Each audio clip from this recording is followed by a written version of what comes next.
Superstar Shakib Khan ভাইজান ২০ KG মিষ্টি নিয়ে অপু বিশ্বাসের বাড়িতে হাজির হলেন। কিন্তু কেন ২০ কেজি মিষ্টি? আমাদের স্টার কিড জয় এখন বড় হয়েছে, বাবার সাথে তার একটা সুইট বন্ডিং হচ্ছে। সুযোগ পেলে বাবাকে ভিডিও কল দেয় জয়। আজ শাকিব খান একটি প্রোগ্রামের জন্য ছিলেন, সেখানে প্রচুর মিষ্টি তৈরি হচ্ছিল। জয় যখন শাকিব খানকে ভিডিও কল দেয় তখন জয় সেই মিষ্টি দেখে বলে, পাপা আমার জন্য তুমি মিষ্টি নিয়ে আসবে। শাকিব খান জিজ্ঞেস করেছিল, কোন মিষ্টি নিয়ে আসব? তোমার পছন্দের মিষ্টি কি? শাকিব খান বলেন, তোমার পছন্দের মিষ্টি যেটা আমি সেটাই নিয়ে আসব, তুমি বলো। জয় তখন বলে, তুমি সব মিষ্টি নিয়ে আসবে।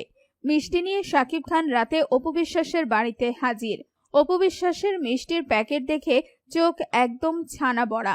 তিনি বলেন যে এটা কোন ধরনের পাগলামি, আমরা দুজন মানুষ বাড়িতে, এই সময় এত মিষ্টি খাবে কে?